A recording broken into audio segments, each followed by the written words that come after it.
India America വ്യാപാര കരാർ യാഥാർത്ഥ്യത്തിലേക്ക് ഇരു രാജ്യങ്ങളും സംയുക്ത പ്രസ്താവന ഇറക്കി. യുഎസിൽ നിന്നുള്ള ഭക്ഷ്യ കാർഷിക ഉൽപ്പന്നങ്ങൾ ഇന്ത്യ തീരുവ കുറയ്ക്കും. ഇന്ത്യൻ ഉൽപ്പന്നങ്ങൾക്കുള്ള പകരം ചുങ്കം അമേരിക്കയും കുറയ്ക്കും. വിശദാംശങ്ങളുമായി ഇന്റർനാഷണൽ ഡെസ്കിൽ നിന്നും ആനന്ദ് മോഹൻ ചേരുന്നുണ്ട്. ആനന്ദ്, ഇപ്പോൾ പുറത്തുവരുന്ന ഈ വിവരമനുസരിച്ച് എന്തൊക്കെയാണ് ഈ കരാറിൽ ഉൾപ്പെട്ടിരിക്കുന്നത്? എന്തൊക്കെ വസ്തുവകളിലാണ് മാറ്റം വരുന്നത്? വിശദാംശങ്ങൾ എന്താണ്? ഗൗതം, കഴിഞ്ഞ ദിവസങ്ങളിൽ പ്രതീക്ഷിച്ചതുപോലെ അല്ലെങ്കിൽ നരേന്ദ്രമോദിയും ട്രംപും നടത്തിയ ചർച്ചകൾ യാഥാർത്ഥ്യമാകുന്നു, അല്ലെങ്കിൽ അതിനെയെല്ലാം യാഥാർത്ഥ്യവൽക്കരിച്ചുകൊണ്ട് ഒരു സംയുക്ത പ്രസ്താവന വൈറ്റ് ഹൗസ് പുറത്തുവിട്ടിരിക്കുന്നു. ഇന്ത്യയും അമേരിക്കയും തമ്മിലുള്ള ചരിത്രപരമായ ഒരു വ്യാപാര കരാറിലേക്ക് ഇരു രാജ്യങ്ങളും കടക്കുന്നു എന്നാണ് സംയുക്ത പ്രസ്താവനയിൽ പറയുന്നത്. കാർഷിക, വ്യാവസായിക, ഭക്ഷ്യ ഉൽപ്പന്നങ്ങളെ സംബന്ധിച്ചാണ് പ്രധാനമായും ഈ കരാറിൽ എടുത്തു പറയുന്നത്.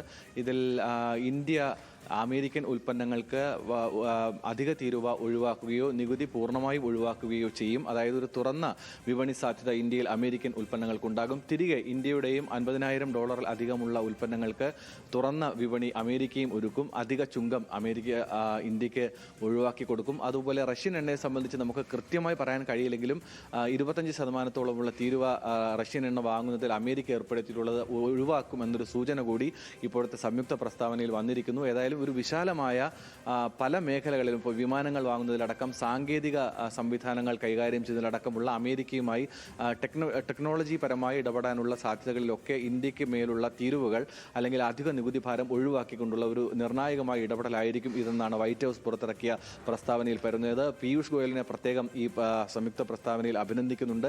2025 ഫെബ്രുവരി മുതൽ നരേന്ദ്രമോദിയും ട്രംപും തമ്മിൽ നടത്തിയ വളരെ നിർണായകവും ഗൗരവമേറിയതുമായ ചർച്ചകൾക്കുള്ള ഒരു പരിണിത ഫലമായിട്ടാണ് ഈ സംയുക്ത പ്രസ്താവന ഇരു രാജ്യങ്ങളും തമ്മിലുള്ള വ്യാപാര കരാറിനെ അഡ്രസ് ചെയ്യുന്നത്. ഏതായാലും ഇത് വിശാലമായ അർത്ഥത്തിൽ വരുന്ന വർഷങ്ങളിൽ പുതിയ നിയമങ്ങൾ കൂടി പരിഷ്കരിച്ചുകൊണ്ട് ഇരു രാജ്യങ്ങൾക്കും തമ്മിൽ ഇപ്പോൾ പ്രഖ്യാപിക്കപ്പെട്ടിട്ടുള്ള 18% തീരുവ ഒഴിവാക്കിക്കൊണ്ടുള്ള വ്യാപാര ഇടപാടുകൾക്കും ഭക്ഷ്യ ഉൽപ്പന്നങ്ങളുടെ, വ്യാവസായിക ഉൽപ്പന്നങ്ങളുടെ ഇടപാടുകൾക്കുമുള്ള ഈ പ്രായോഗികമായി ഈ കരാർ നിലവിൽ വരുന്നതോടുകൂടിയുള്ള സാധ്യതകൾ കണക്കിലെടുത്ത് നിയമപരിഷ്കാരങ്ങളിലേക്ക് കൂടി ഇരു രാജ്യങ്ങളും കടക്കും എന്ന നിലയിലുള്ള പ്രാഥമികമായ ഒരു സംയുക്ത പ്രസ്താവനയാണ് യുഎസും ഇന്ത്യയും ഇപ്പോൾ പുറത്തുവിട്ടിട്ടുള്ളത്. ഗൗതം.